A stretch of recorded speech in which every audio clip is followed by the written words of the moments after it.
9 de la mañana, 1 minuto. Ustedes han escuchado hablar mucho sobre las consecuencias que ha traído el coronavirus en el sistema de salud, específicamente dándole mucha importancia, obviamente, a lo que se ha resentido, a lo presionado que se encuentra todo el sistema, pero también hemos escuchado hablar y mucho de los atrasos que ha generado en otro tipo de dolencias, en otro tipo de tratamientos, en la propia concurrencia, la imposibilidad de tener la presencialidad por parte de los pacientes con su médico tratante. El 17 de mayo los centros de salud vuelven a tener consultas médicas con un mínimo de presencialidad. La idea es saber si estamos preparados o de qué manera nos estamos preparando.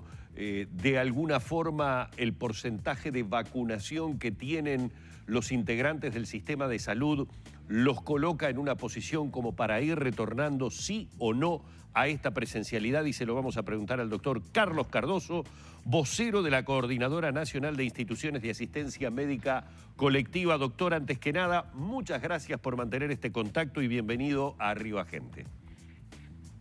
Buenos días, por favor, ustedes lo merecen. Muchas gracias, doctor. Bueno, ha quedado planteado el tema y a uno le queda fundamentalmente la interrogante sobre qué piensa el trabajador de la salud, el médico.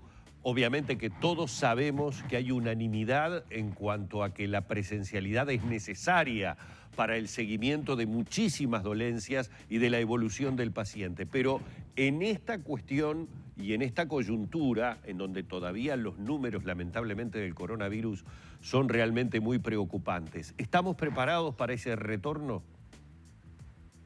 Bueno, preparados las instituciones sí estamos, es más, mayoritariamente o casi todas las instituciones el día 3 de mayo presentaron sus propios planes individualizados de la vuelta a la normalidad o los planes de normalización, como se llaman. Es cierto que nosotros como coordinadora esperábamos que el plan comenzara a aplicarse más sobre junio, pero no por una creencia divina, sino por el hecho de que hay disposición de mucha cantidad de vacunas durante el mes de mayo y además hay mucha cantidad de uruguayos agendados, y entonces eso podría eventualmente generar una mayor seguridad en cuanto a evitar algunos brotes que podían sucederse, obviamente, cuando empieza a circular más gente por las instituciones. De cualquier manera, sí estamos preparados y va a comenzar a aplicarse el plan que ustedes conocen. En cuanto al personal de la salud que fue vacunado en forma priorizada, ya tiene más de 15 días después de la segunda dosis, tanto en la priorización 1 como en la priorización 2, y sabemos que el porcentaje, digamos, en total ronda como el 90% de personas vacunadas. Acá hay que tener presente también que hubieron algunos grupos de personas que no pudieron vacunarse por haber tenido la enfermedad, etcétera. Ustedes saben que hay que esperar que pasen 3 meses, pero de cualquier manera estamos muy conformes con el porcentaje de vacunación y creemos inclusive que se va a aumentar.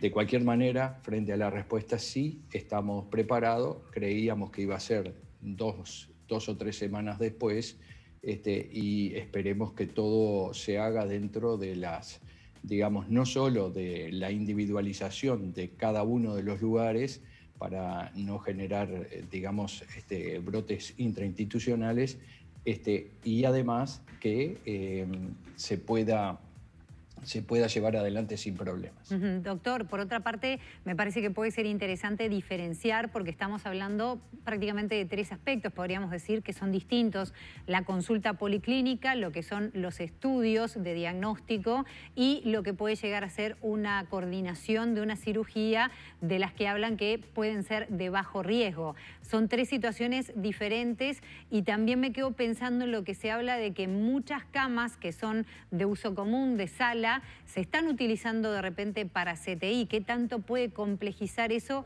la situación? Es un gran desafío logístico y organizativo todo esto. En cuanto a la reserva de camas para el manejo de la epidemia en sí, esas siguen igual, o sea, y además hay una ocupación alta en estos momentos, tanto en los centros de tratamiento intensivo como en los cuidados moderados para esta patología y como también en la parte de la respiratoria de las emergencias. En cuanto a lo que tiene que ver con la cirugía mínimamente invasiva o que no requiere internación más que unas horas, lo que se denomina cirugía de día, o los estudios que requieren locales especiales, ya sean sanatorios o no, que son invasivos también, estos estudios venían realizándose. Lo que seguramente aumenten un poco su proporción o su cantidad más bien absoluta, y eso también es un desafío logístico porque esto tiene circulación de personas que vienen de la vía pública y que obviamente tienen distintas edades, distintos niveles en cuanto a la vacunación. Y el desafío acá es justamente realizar todos los controles, cuidar muchísimo los aforos, el control de temperatura en cada uno de los lugares y además confiar en que directamente cada uno de nosotros somos responsables y frente a cualquier cuadro de estirpe respiratoria no vamos a concurrir, vamos a solicitar por vía telefónica la asistencia que corresponda y eventualmente presencial en el domicilio.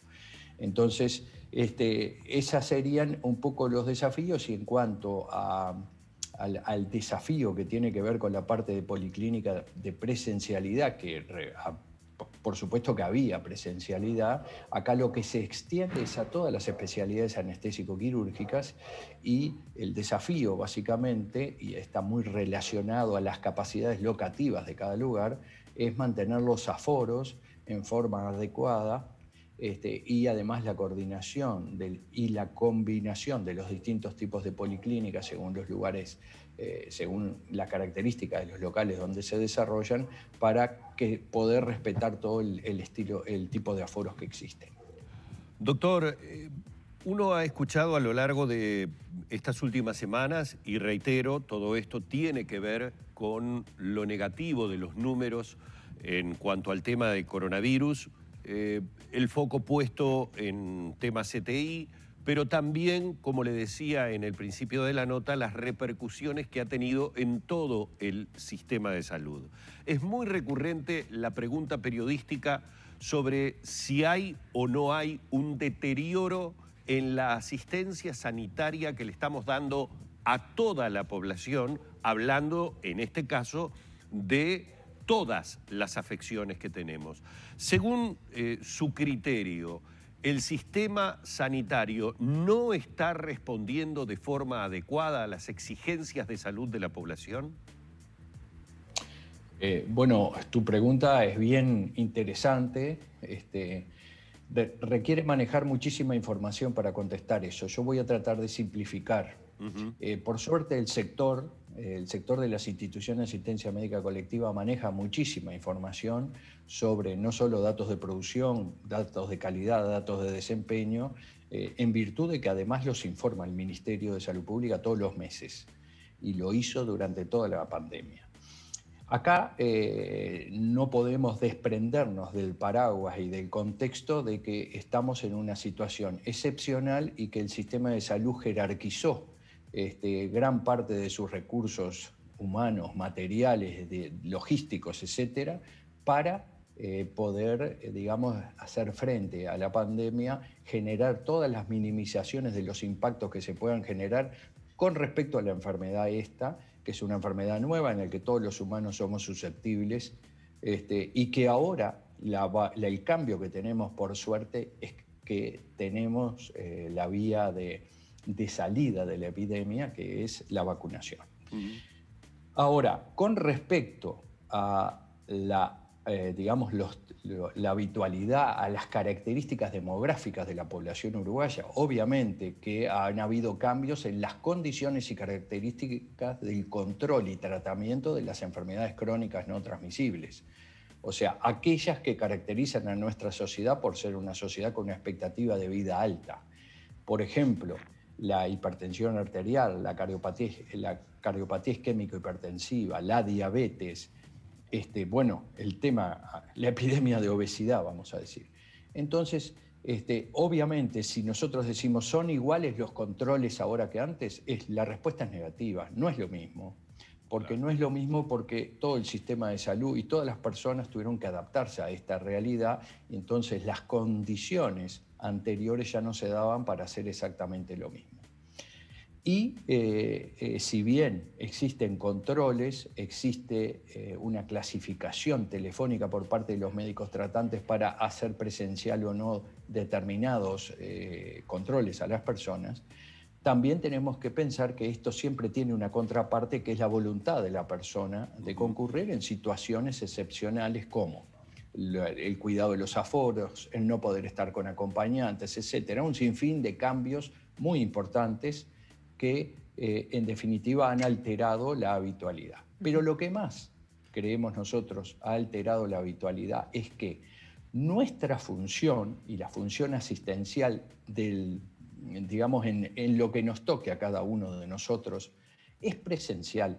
La gente, la cultura es que le gusta estar cara a cara, le gusta poder preguntar mucho más que a través de una vía telefónica, y esa característica de humanización que tiene nuestra profesión no es sustituida por los elementos de tecnologías de la información, y por lo tanto estos cambios bruscos que son necesarios porque obviamente forman parte de cortar las cadenas de contagio, no ayuda a que, digamos, existan buenos controles, sobre todo en las enfermedades crónicas no transmisibles. Pero también, en la segunda parte que ustedes hacían referencia, en el despistaje de aquellos cánceres que se realizan o que se buscan en forma precoz para hacerle los tratamientos, ya sean mamografías, colposcopías, endoscopías digestivas para la búsqueda del cáncer colorectal. Tampoco ayuda, digamos, la situación, en el sentido de que hay personas que deciden no hacérselo ahora porque ni siquiera pueden estar acompañadas, y en un segundo aspecto también los aforos determinan cambios hacia adelante en la coordinación.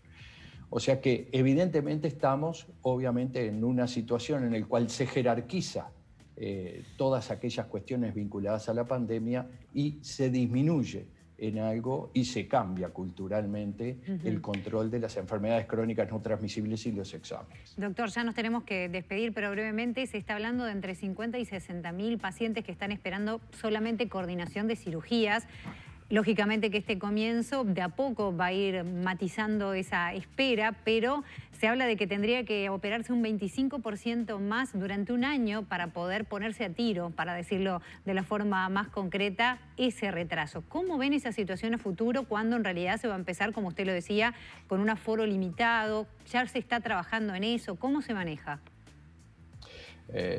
Muy bien, mira, nosotros como tenemos mucha información, les puedo decir que desde el año 2015 al año 2019, la cirugía aumentó un 35%, son números muy importantes. Entonces, cuando nosotros hoy analizamos la diferencia de cirugías que hacíamos con respecto a diciembre del año 2019, y la diferencia que hay actual, nosotros no encontramos esa diferencia. Estoy hablando exclusivamente de las instituciones de asistencia médica colectiva. Encontramos una diferencia en la indicación, que no quiere decir que se mantenga ahora, de aproximadamente entre 18 y 20.000 cirugías. De cualquier manera, más allá de lo que sea acá, tal vez la cantidad es un hecho bastante menor, hay que determinar después si en realidad la indicación de esas cirugías va a estar realizada, y después hay que tener en cuenta toda la parte normativa de cómo se aplican por seguridad de los procedimientos y de las personas, y los plazos que están determinados por norma para la realización de estas cirugías. Si lo comparamos contra el año 2015 o 2014 no hay diferencia. Si lo comparamos contra el año 2019 nos dan estos números que te estaba diciendo. Perfecto. Doctor Carlos Cardoso, vocero de la Coordinadora Nacional de Instituciones de Asistencia Médica Colectiva, muchísimas gracias por su tiempo. No, por favor, a las órdenes y que pasen ustedes bien.